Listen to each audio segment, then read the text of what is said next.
तो मेरे प्रिय देशवासियों, ये मोदी जी है जो कह रहे हमारे देश में जब भी कश्मीर की बात आती है तो 70 साल इसको सेंट्रलाइज किया गया। 70 साल सेंट्रलाइज किया गया। दुनिया का हर देश कश्मीर के मुद्दे पर भारत को कटघरे में खड़ा करता है। थोड़ी बहुत अटल जी ने कोशिश की थी कि टेररिज्म को सेंटर पॉइंट लाए, लेकिन कुल मिलाकर दुनिया अब, इसलिए 370 के सदन में भी स्वाभाविक था कि दुनिया बहुत बड़ा नाराजगी व्यक्त करेगी। वो उल्टा हुआ। दुनिया में जितने देशों के लोग मानते थे इन मुद्दों पर भारत नाराजगी व्यक्त कर सकते हैं, भारत पर नाराजगी व्यक्त कर सकते हैं। अधिकतर लोग मौन रहे और जिन्होंने कहा वो ये कहा कि ये इनका इंटरनल मामला है। तो देखिए मोदी जी क्या कहने की कोशिश कर रहे हैं। बीजेपी हम देखते हैं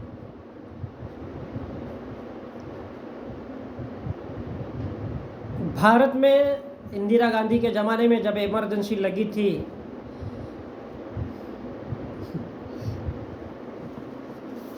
तो उसकी भी अपनी एक विशेष परिस्थिति थी, लेकिन 1970 का जब दौर आता है तो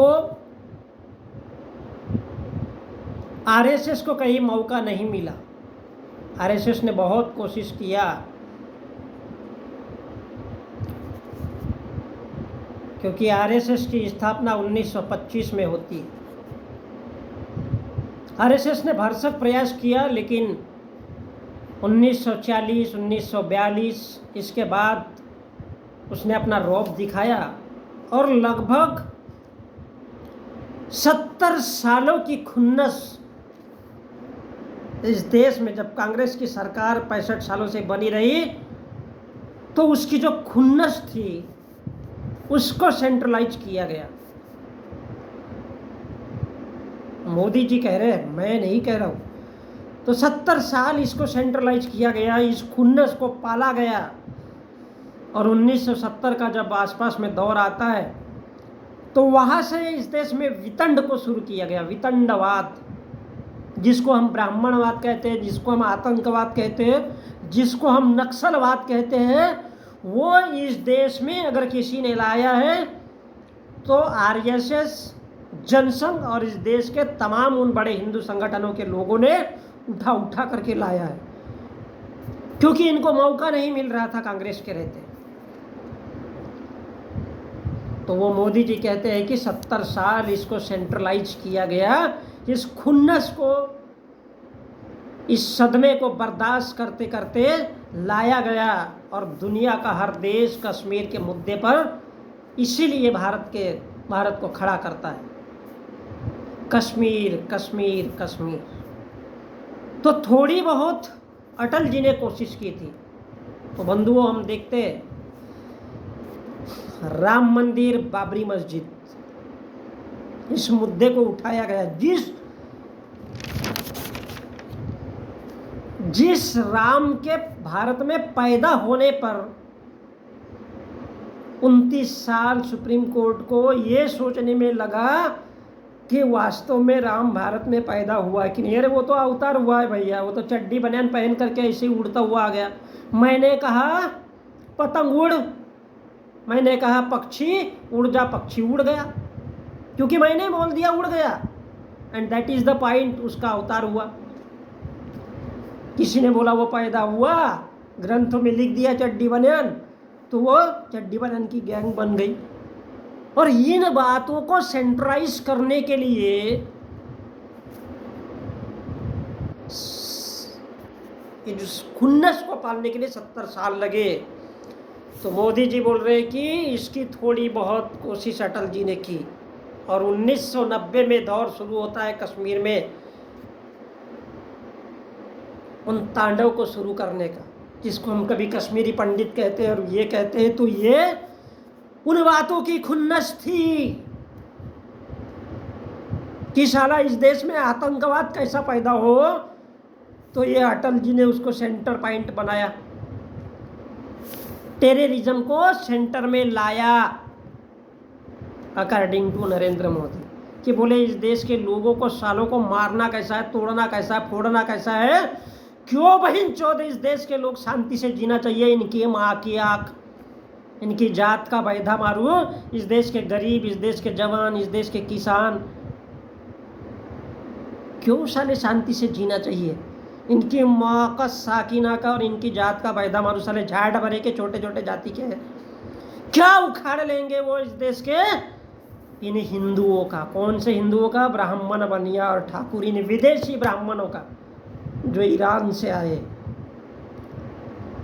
तो भारत में इन छोटे छोटे समूह के मुसलमान, दलित, आदिवासी, ओबीसी के लोगों को ये चीन और पाकिस्तान कहते हैं, और इसलिए अटल बिहारी वाजपेयी ने हिंदुज़म को तो बोले हाउ टू इंक्रीज टेररिज्म, तो बोले देश के लिए प्लानिंग करो, तो फिर उसी के लिए ब्लू स्टार ऑपरेशन शुरू होता है, फिर ब्लास्ट करवाया जाता है देश भर में, कहीं 26/11 तो कहीं 21/11 तो कहीं अहमदाबाद तो कहीं पुणे तो कहीं हैदराबाद तो कहीं बेंगलोर, और तब जा कर के अटल बिहारी वाजपेयी को फायदा होता है। तब वो बंदा कहता है कि सरकारें आएगी, सरकारें जाएगी, लेकिन ये सत्ता के लिए खेल चलता रहेगा। कौन सा खेल चलता रहेगा? आतंकवाद का, नक्सलवाद का।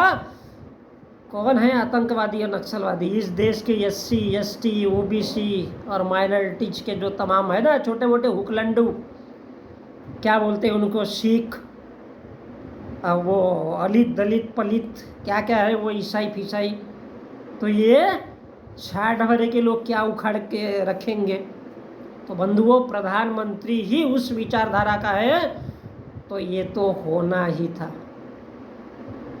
तो ये तो होना ही था, और जब सरकार बहुमत में है तो ये तो होना ही था। और मोदी जैसे विदेशी चमचों के नीतियों पर चलने वाले बैल, इनको बोला जाता है क्या चाहिए रे बाबा तेरे को, लौंडिया चाहिए, अबे उठा, क्योंकि तू जिंदगी भर मेहनत करेगा तो नहीं देख सकता, कभी जिंदगी भर सपना देखेगा तो इस देश का प्रधानमंत्री नहीं बन सकता, साले यही मौका है, उठा ले। और इसलिए इनको कोरंडल, खस्सी बकरे और सांड बना करके रखा जाता है। फिर लोग नारा लगाते हैं मोदी अच्छा है, मोदी अच्छा है, घर का हालचाल मत दिखाओ, पड़ोसी मेहमानों को, पड़ोसी बाजू के लोगों को दिखाओ, अरे बड़ा अच्छा है इनका घर, सब कुछ ठीक ठाक चल रहा है। क्या चल रहा है? फौक चल रहा है। तो लोगों को, इस देश के लोगों को तो साला ये नहीं मालूम है कि चोदना क्या होता है और किस तरह से सेक्स किया जाता है, बस बच्चे पैदा कर रहे, हो गया। पति पत्नी का झगड़ा नहीं है, लोग सोचेंगे साला पति पत्नी का झगड़ा, ये इनका आंतरिक मामला है। काहे का? हिंदू मुस्लिम, हिंदू मुस्लिम, लेकिन फैलाना क्या है उसके आड़ में? आतंक। इसलिए बोलते हैं मंदिर तो मस्जिद तो पाकिस्तान तो चीन। और इसलिए वो बोलता है कि बोले अटल बिहारी वाजपेयी ने कोशिश की थी, सेंट्रल पॉइंट किया, लेकिन कुल मिला करके 370 को सदन में भी लाना स्वाभाविक था, क्योंकि भैया उनकी जो ढोंगी है, जो आतंक इस देश में मचाते हैं, फैलाते हैं, उनकी बातों को सदन में लाना जरूरी है। क्योंकि भैया कर्ण कितना भी अच्छा रहा होगा तो नमक किसका खाया है तो उसकी तो हाजिरी करनी पड़ेगी, अब चाहे वो मरे या जिए। तो बहुत बड़ी दुनिया नाराजगी व्यक्त करेगी, लेकिन उल्टा हुआ कि दुनिया के जितने देश के लोग मानते थे, उन लोगों ने समझा कि ये साला भारत का आंतरिक मामला है, और इसलिए ज़्यादातर लोग चुपचाप रहे। और जिन्होंने कहा, तो बहुत लोगों ने कहा कि ये तो साला इनका इंटरनल मामला है, अब ये साले आपस में लड़े, मरे, कटे, घंटा, हमको क्या देना है। और यदि भारत में आंतरिक युद्ध छिड़ता भी है तो विदेशियों को लगेगा कि अरे मोदी जी वाह भाई वाह, वाह भाई वाह, वाह भाई वाह, क्योंकि पूरे देश दुनिया में मोदी जी घूम घूम के आए, घूम घूम के आए, क्या दिखाने के लिए? मोदी मोदी मोदी मोदी। अरे मोदी तो बड़ा बेस्ट मैन है भैया। तो बंधुओं, कभी कभी मैं बड़ा हैरान होता हूँ इस देश के लोगों को सोच करके कि सच में इस देश के लोगों को हाउ टू डू सेक्स नहीं मालूम है। जीना क्या होता है, खाना क्या होता है, हगना क्या होता है, मूतना क्या होता है। और इसलिए वो धड़ल्ले से इस देश के लोगों के सामने, तमाम मीडिया के सामने कहते हैं कि अटल बिहारी वाजपेयी ने टेररिज्म को सेंटर पॉइंट में लाया, तब भी वो तालियां ही तालियां बजाते।